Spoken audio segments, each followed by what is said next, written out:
از سنه 5 ماهگی 2014 سال و ما اجازه ساختمانی دادن که ما تا حالی میتونیم که تا حال مهلت داریم که در اینجا ساختمان کنیم ولی متاسفانه تو کی مهلت داری؟ تا چهارمی 2017 ما مهلت داریم. متاسفانه وقتی که ما کارو سر کردیم ما اینجا رئیس کمیته زمین سازی خودشون آمده شخصا ما را بیرون کردن گفتن که علاقه زمینشون بیکار کرده شده است شما دیگه حق ساختمان اینجا نداره. حالا که ما در اینجا مدتی تا 5 ماه ما امکاناتی باید داریم مثلا مهلتی ساختمان داریم اجازه ساختمان همش هست اما حجتمون قاعده است قانون تمام قانون قاعده است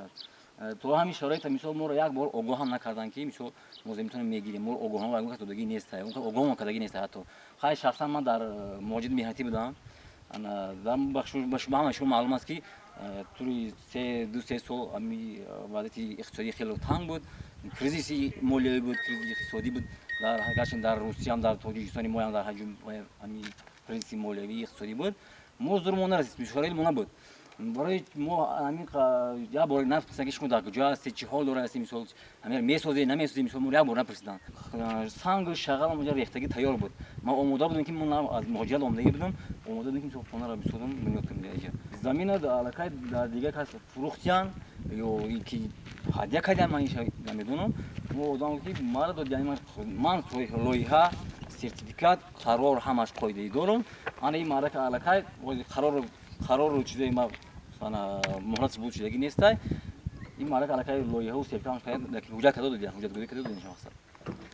همین ما از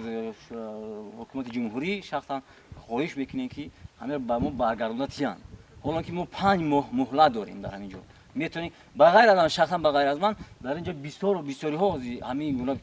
همین مشکلی با ما رو اومده بغیر از من با چندین نفر هم مشکلی اومده نه که یگان کس با دادی ما نمیرسد ما گرچه با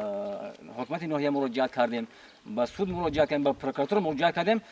با داد ما کس رسیدگی نرسید سال 2014 زمین دادن زمین یک عمره این در این سرتیفیکات نوشتگی توفا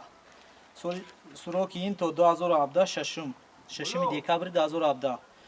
از صورتی که سال 2015 پدر من گذشت استروی خونه را برداشته نتونستم در این زمین سنگ شغال آوردگی ریختگی بود سال 2017 این ایرسی اومدم خونه ما گفتم میسازم زمین یک آدم دیگه دادیان فروختیان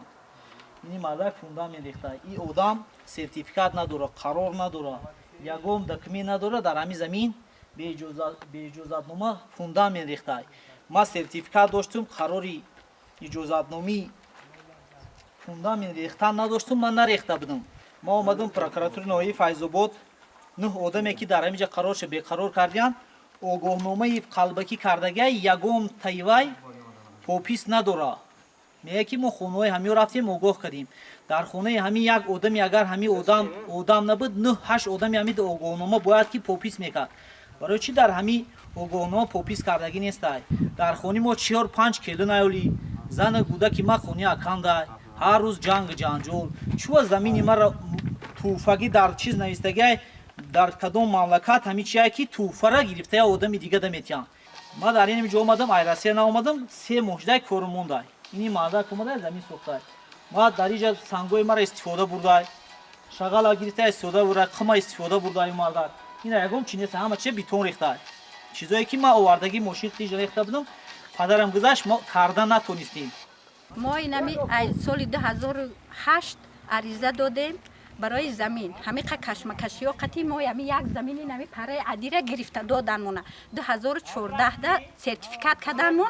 تا 2018 را لایحه داریم ما در مبلغ هر دو بچه ما اپراتسیا خوردگی شوهری خودم پارسال گذشت شوهری دخترم 2005 بندگی کردگی دو تا یتیم داره یک بچه و یک دختر داره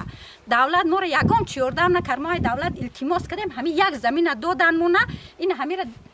مبلغ نداره ما که بچه‌ها میاتش یک گرده قطعی اتش روز چوک کدگی میگن رودش گرفتگیان روداش کدومش که جایش گرفتگیان گنده ایندیوالیتن ما سوم نداریم که ایجا هوار کنیم خونه بسازیم ما اینمی قحق چی کردیم جایی گفتیم خیلی حاجتخانه یا چی سیمین بلاک آوردیم 400 دانه سیمین بلاک آوردیم گفتیم که بسازیم اجازه ما ندادستیان نمیمونن که ما بسازیم دیگه آدم دادستیان ما نمیدونیم چیکار کنیم دو در یپا تا 4 اپریل 2018 ما مهلت داریم باید که ما بسازیم نه که ما اجازه ندادستیم بکنیم ما میگیم بیایم به اجازه کنیم با گفته استیان که شما اشتراف کلان میکنن ما نمیدونیم چیکار کنیم اونا چیزامون استادگی است من بلاکمون من قومون استادگی حیرانیم چیکار کنیم ما گویا